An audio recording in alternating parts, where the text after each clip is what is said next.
नमस्कार दोस्तों, मैं सुनील कुमार आपका स्वागत करता हूं आपके अपने चैनल क्या ऐसा होता है में। दोस्तों, कल मैंने अपने वीडियो के माध्यम से आपको बताया था अनंत काल सर्प दोष के बारे में, जो कि सबसे पहला काल सर्प दोष होता है कुंडली में। जब आपके लग्न में राहु उपस्थित हो, उसके ठीक सामने 7वें भाव में केतु उपस्थित हो, तो इस तरह से अनंत काल सर्प दोष होता है। इसके क्या क्या लक्षण होते हैं आपको अपने जीवन में पता चल जाएगा। जब आप अपनी कुंडली देखेंगे तो उसके अनुसार आप उसका अनुमान लगा सकते हैं। इसका निदान, जैसे कि आप ध्यान रखना, हमेशा ध्यान रखना, हर प्रकार के काल सर्प दोष की पूजा आपको त्र्यंबकेश्वर में तो करनी ही पड़ेगी। ठीक है, वरदानी पंडित जी से उचित मुहूर्त में जब आप पूजा कराते हैं तो निश्चित रूप से आपको काल सर्प दोष में शांति मिलती है और मुक्ति भी मिलती है। वो निर्भर करता है कि आप पूजा कब और किस तरह से करा रहे हैं। ठीक है, अच्छा, अभी हम दूसरे काल सर्प दोष की बात करते हैं। दोस्तों, कुंडली देखिए, दूसरा काल सर्प दोष, दूसरा मतलब पहला भाव, यहां पे कल हमने बताया था आपको पहले भाव में राहु था, पहले के बाद दूसरा, तीसरा, चौथा एकदम बीच वाला हो जाएगा ये वाला, चौथा, चौथे के बाद पांचवा, छठवां, सातवां, ऊपर के ठीक नीचे 7वां भाव होता है। ठीक है, उसके बाद 8वां, 9वां, इस तरह से 9वें के बाद 10वां, इसके ठीक सामने 10वां होगा, 11वां, 12वां। इस तरह से हम जो घर होते हैं, कुंडली के घर होते हैं, उनको हम काउंट करते हैं।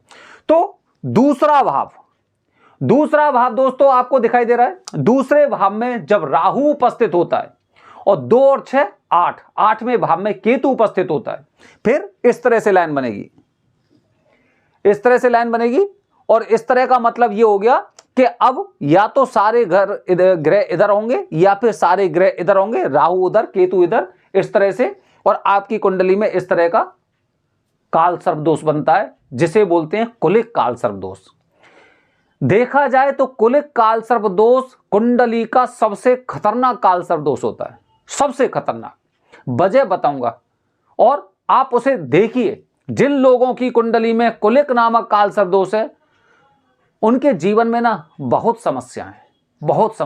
किस तरह से समस्याएं, देखिए, बता रहे हैं हम आपको। तो दूसरे भाव में आपके में राहु उपस्थित है, लेकिन दूसरा भाव किसका होता है जानते हैं? पहला जो होता है, पहला जो लग्न का भाव होता है, वो होता है स्वभाव का, और दूसरा होता है धन और परिवार का।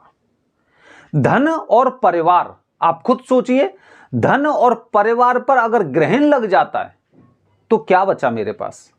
कुछ नहीं बचा। धन, जो भी हम कमाएं उसमें नुकसान ही नुकसान, जो भी कमाए नुकसान ही नुकसान। परिवार, ऐसे लोगों के जीवन में पारिवारिक कलह विशेष रूप से होती है।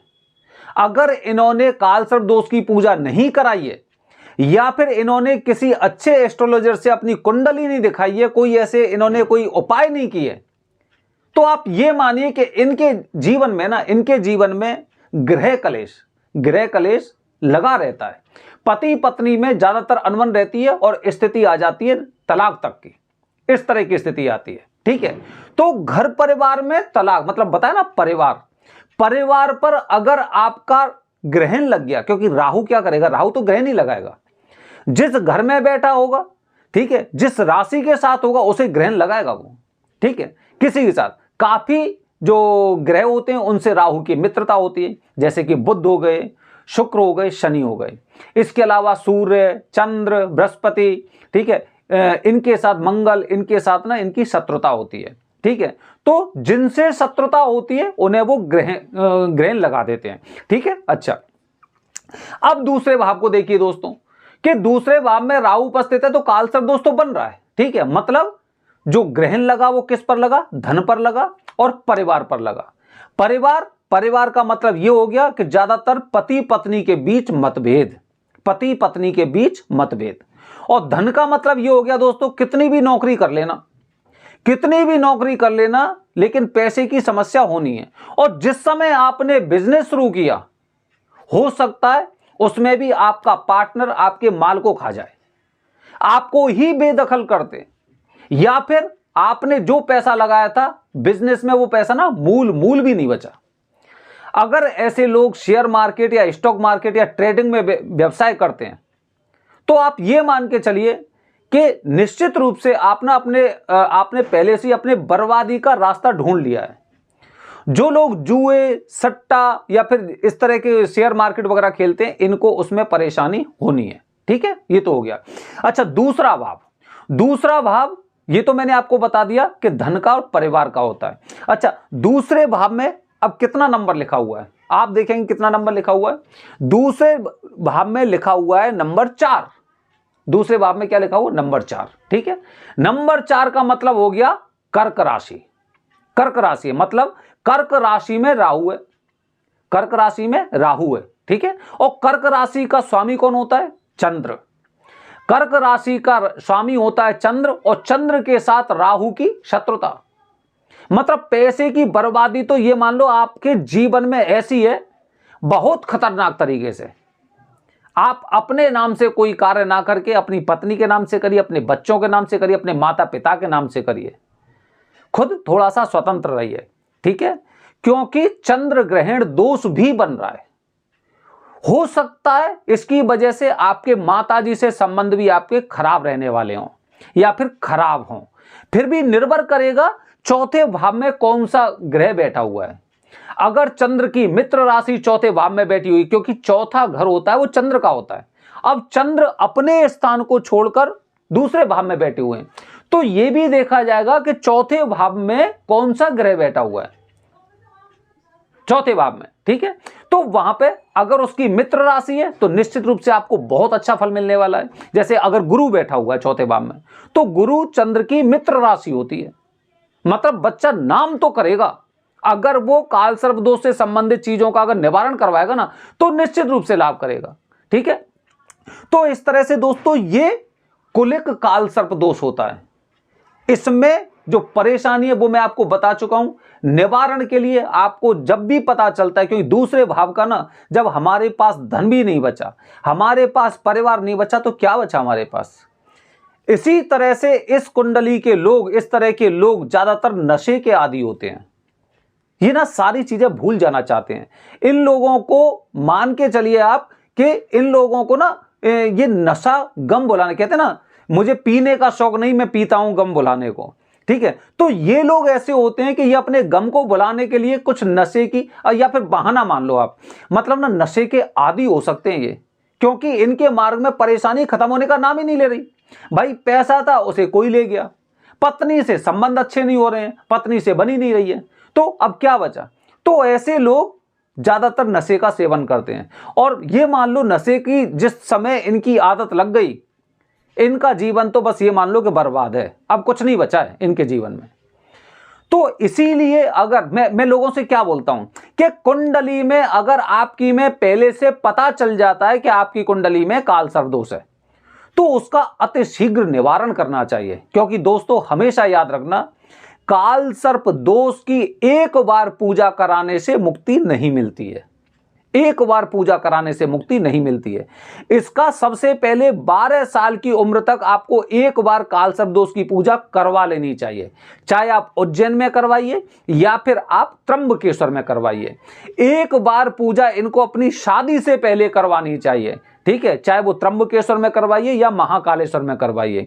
अगर आप ये कहते हैं कि आपने काल सर्प दोष की निवारण पूजा अपने आसपास करवा ली है, अपने आसपास, जैसे बहुत से गुरुजी बोलते हैं ना, चलो ठीक है यहाँ पे बगल में वृंदावन का घाट है, यमुना नदी का घाट है, या फिर कोई और घाट है, वहां पे पूजा कर देते। क्योंकि ज्यादातर यहाँ पे आपने देखा होगा गुजरात में, गुजरात के लोग वहीं पे पूजा करवा लेते हैं घाट पर, वो स्थान पे नहीं जाते, और इसीलिए उन्हें बार बार इस तरह की परेशानियों का सामना करना पड़ता है कि वो जद्दोजहद में लगे रहते हैं।